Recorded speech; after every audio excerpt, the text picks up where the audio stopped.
most importantly, they do have to know how to take those models and apply them to the sector that they work in and the specific circumstances of their own organisation. So the model which you've seen in your programme about strategic management shows all the various aspects of strategy. And what I'll do in this presentation is just choose a few of those models that you're familiar with and show how they apply to three different types of organisation. The first one we're going to look at will be the small family business. And here I've chosen the small grocery store, what in the UK we would call the corner shop. The second one we're going to look at is a global organisation, one which I'm sure you're all very familiar with. We'll look at Microsoft. And thirdly, we'll look at a public sector organisation, again one which most of you will be familiar with, a hospital. The first model, which you will have probably done quite early in your studies, is called the PESTLE framework. Now, if you remember, this framework looks at the big general changes in an organisation's business environment, and for convenience, just puts them into these 6 categories. Now, how would this model apply to our 3 organisations? Well, if you think about it, if I'm a small family-owned shop, and there's these great big things going on in my business environment, I really can't influence them at all. So my attitude has got to be, can I understand them and how do I actually cope with them? At the other end of the scale, Microsoft, of course, as a large global organisation, is in quite a different relationship with their business environment.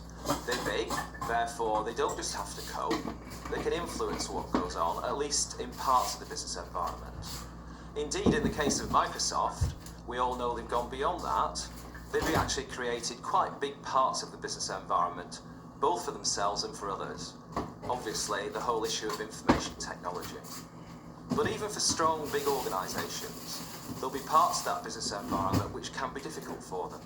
And they may have to know how to defend against political criticism, for example, or difficult economic trends. Now, the hospital, fairly typical of a public sector organisation, because its purposes are about making all our lives better, not surprisingly, the social environment and the political environment tend to be of particular concern to a hospital.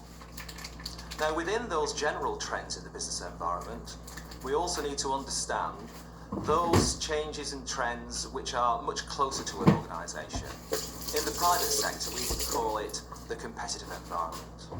And you will have used Porter's 5 forces to analyse that framework. But what in that framework will be most important to our 3 organisations? If I'm a corner shop, what I'm going to be mainly concerned about are other shops like myself. So they're my rivals. How can I outwit my rivals? So it's my tactics which are so important. There are other rather big organisations which I really need to avoid. Of course, the supermarkets. I'll probably do that in terms of key decisions about where I'll locate myself. Now, Microsoft has been quite well known for how it's pursued its competitive strategy. And in fact, in some cases, it's been criticised. It's tried to raise barriers to entry and make it quite difficult for others to compete. It's also tied us all in as users. And again, there have been issues about whether that was anti-competitive. But that's how a big organisation might try to shape its competitive environment. Even in the public sector, like the hospital, the idea of competition and these 5 forces matters too. For example, whereas healthcare used to be, in many countries, purely public sector, now private sector providers of healthcare are allowed to enter as well. So looking at new entrants is an important issue in the public sector too. And in many countries, there's now an arm's length customer-supplier relationship between the hospital, which receives patients from family doctors. So that relationship with the family doctors as suppliers is also very important. If organisations are going to succeed, they have to worry about quite a few things. And of course, one of those is cost.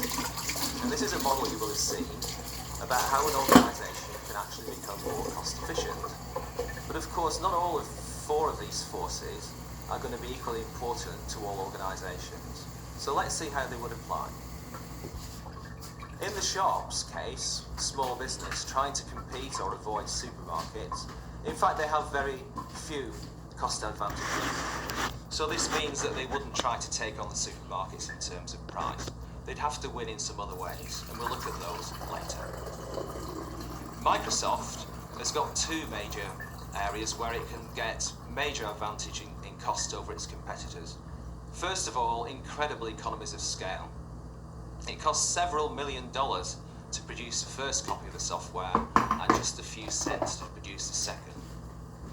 And of course experience. As the largest player in its business, then it really should become much more experienced than any potential new entrants, and therefore have a much better cost structure. In the case of the hospital, the arguments of experience also apply. And beyond that, there may be other ways in which the hospital becomes very cost efficient. This would actually vary depending on which part of medical care you were looking at. But for example, if you looked at orthopedics, where people go with broken bones, the way in which that is organised is very much like a factory, using factory principles for cost efficiency. Even when there are opportunities in your business environment, as you know, you have to be capable to take advantage of them. And this is our model to look at strategic capability. It's a very simple model.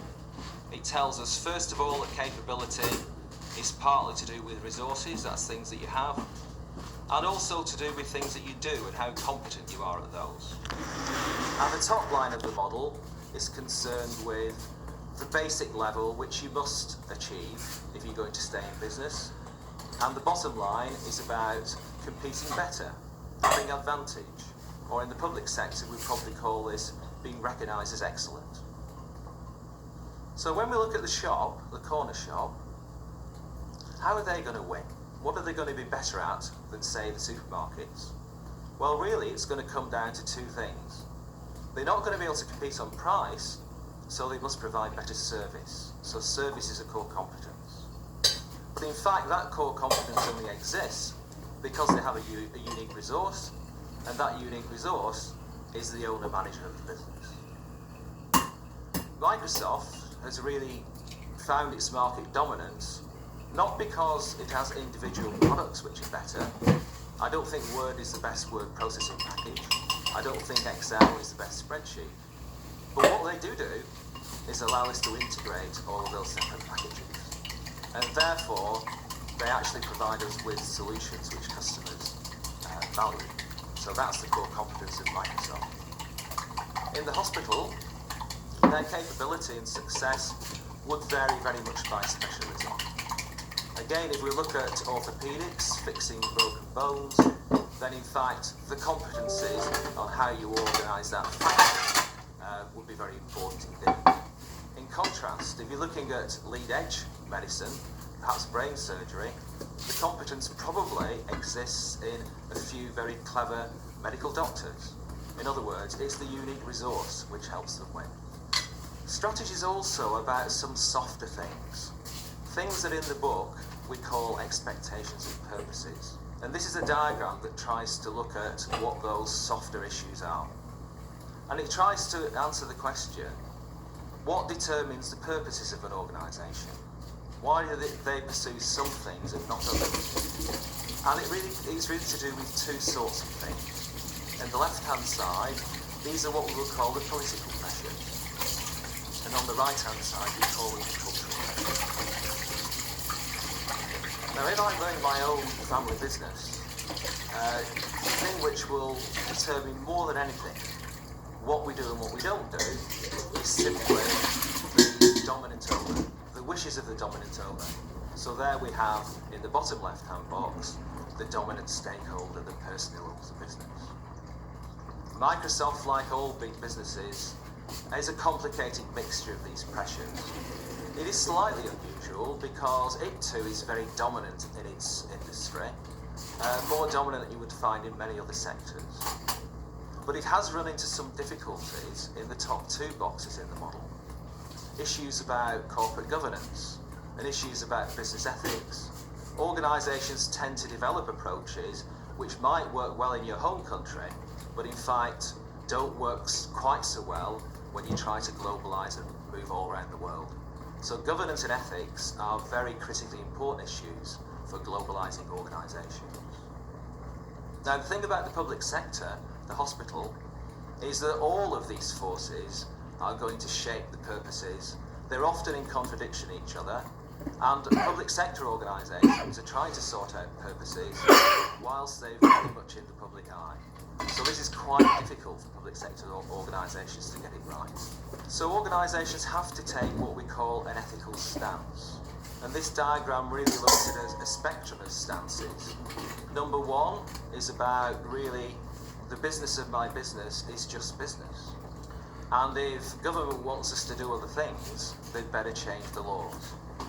Right through to number four, which would be an organisation whose purpose in life is to shape and improve society as a whole. Now if we look at our three organisations and their ethical stance, not surprisingly, a small family-owned business will be very close to number one. In other words, they make decisions very much in the interests of the business itself and keeping their family in a good standard of living. Microsoft choose to think that it could do number one, but in fact most big businesses really at a minimum have to be number two. In other words, they actually have to take on board the legitimate interests of other stakeholders like communities, customers, suppliers. Otherwise, they really won't make money for the shareholders. The hospital is quite an interesting example of how the public sector has moved in the last 20 years. Then you would find that many public sector organisations would see themselves very much as shapers of society. And the financial issues were a bit of a nuisance, as something you just had to get right while you got on with your real purpose. But over the last 20 years, largely for reasons of taxation and keeping tax levels down, most public sector organisations have had to move 4 to 3. In other words, achieving social purposes within financial limits. The strategy clock is an important model. It's really about how organisations might choose to position themselves in their markets. And number one on the clock, for example, partly along with number two, are organisations who are going to position themselves in that part of the market which are looking for a no-frills offering and reasonably low prices. Right through to number 5, which we could probably call a customised product or service, where the product or service is designed separately for each individual customer. And of course they're prepared to pay a price premium for that. Most small family businesses would not try to compete on price. They would try to position themselves nearer 4 or 5 on the clock by offering something better within the product or improved service rather than lower prices.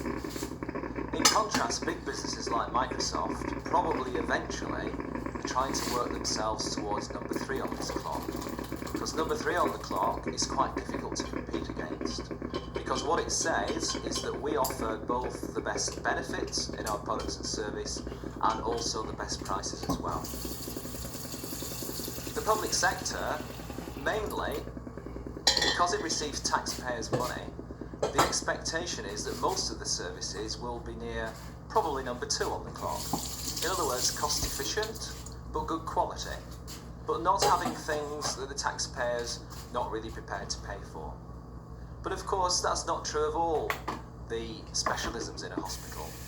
Some specialist areas like brain surgery, heart and lung transplants for example, which exist in just some hospitals and not all of them, they're called centres of excellence, and therefore they are positioned rather like number 4 or 5 on the clock. Strategy is about the future, and therefore however well an organisation's doing, they're probably going to have to change and develop over time. And this model, which originally